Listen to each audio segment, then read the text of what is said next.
Shana Tova, everyone. I'm just realizing that it's been a long day. Probably if we've been here all day or no matter where you've been, it's probably been a long day. So I just want to invite us to shake out our body a little bit. I learned this past year, I learned a very cool thing about meditation, which is, usually I'll be, okay, I feel my feet on the floor, my seat in the chair, but we don't feel that we're unable sort of to feel the insides of our body, our internal. But somebody offered me the teaching that if you hum, you can sort of track the insides of your body too. So just want to invite us for a moment to feel your feet on the floor, your seat in the chair, and also maybe just collectively hum. Try to feel the insides of your body too. Let's just do it for a few seconds.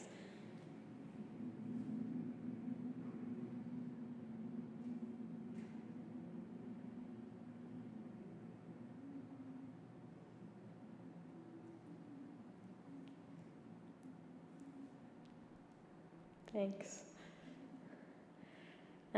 So, Shana Tova again. Again, my name's Aliza Schwartz, and very grateful to be here as one of the Cooperberg-Rittmaster Rabbinical interns along with Adam. So we're at the end of day one of Rosh Hashanah, going into day two. We're in day two. And as we gather here together this evening, I want to share some words of Torah.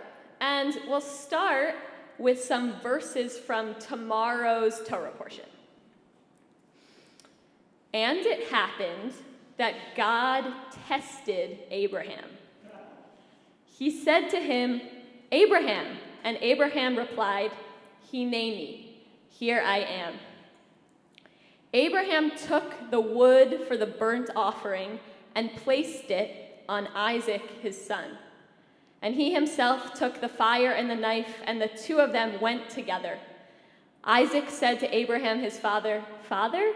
And Abraham answered, "Heneni, beni, here I am, my son." They came to the place God had told him about, and Abraham built there an altar, and arranged the wood, and bound Isaac, his son, and laid him on the altar on top of the wood. He reached out his hand and took the knife to slay his son. Then an angel of the Lord called out to him from heaven, "Abraham, Abraham!" And Abraham said, "Heneni." We'll hear all of this in the Torah reading we read tomorrow morning. Heneni is a joining of two words, hine and ani, and it means literally, "Here I am." But it's a deep "here I am," said not very often in our texts, reserved for key characters, often in a response to a direct call from God at pivotal moments in their lifetimes. God called to Israel in a vision by night, "Jacob, Jacob," he answered, "Heneni." When the Lord saw that he had turned aside to look, God called to him out of the bush, "Moses, Moses," he answered, "Heneni." I think that the power of the word Heneni is the following. It's at once completely exposing. Heneni, here I am, with all my faults, with all my motivations exposed. You can see me fully. And at the same time, it's incredibly grounded about showing up for others or for a cause. Heneni, I'm here, ready to serve, ready to be fully present for the task at hand. To me, it's the intersection of both of these concepts that makes Heneni so powerful.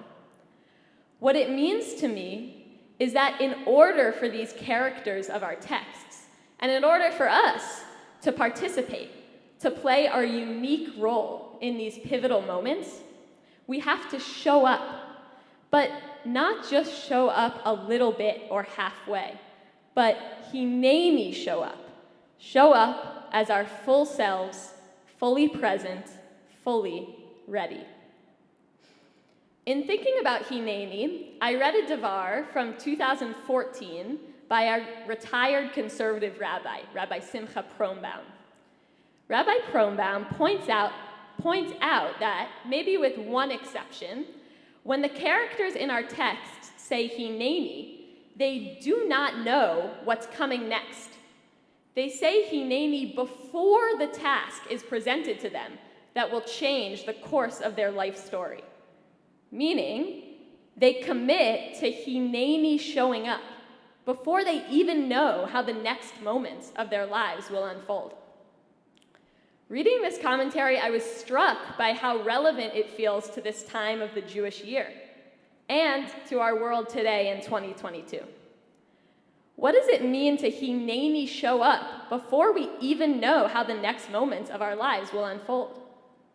Each year at this time on the Jewish calendar, and especially in about a week from now on Yom Kippur, we're made starkly aware of how uncertain our world and our lives are. We do not know what will happen in the year to come. We're at the brink of it. And living in the world today in 2022, we're in the midst of a particular uncertainty. The ongoing COVID pandemic and its new stages, monkeypox, we're living in a climate crisis. Yet, in the midst of all this, each of us in our own ways, particular to us, are asked to Heneni show up. So how do we do that when we're living in a time that is so uncertain and when, like Abraham and Jacob and Moses, we truly do not know what will come after we say that word? As a student rabbi and as someone who's been trained as an organizer, I think a lot about what conditions make the Heneni type of showing up possible. I want to offer 3 realms of thought on that here. First, around systems of support. Second, around being seen.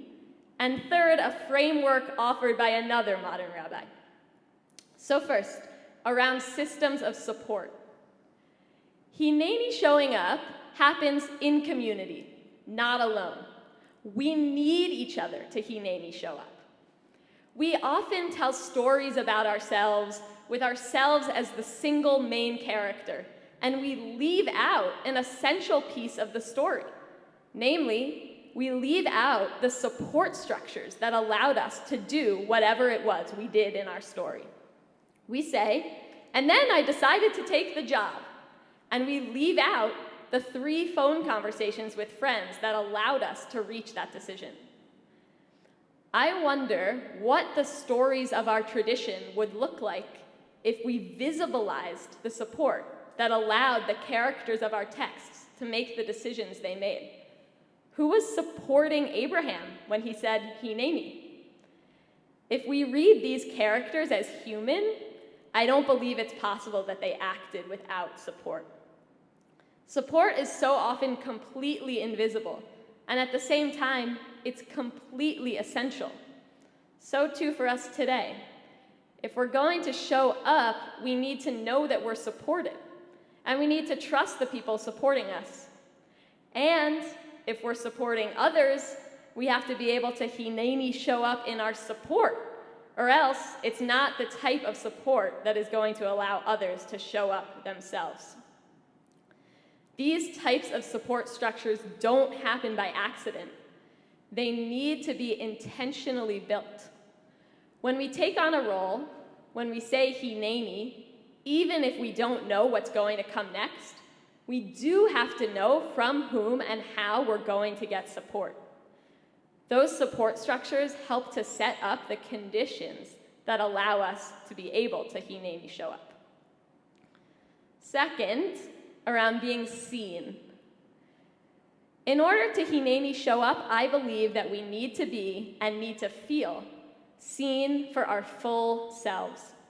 I know so deeply that when people feel seen and embraced as their whole selves, they're able to bring their whole selves into the work.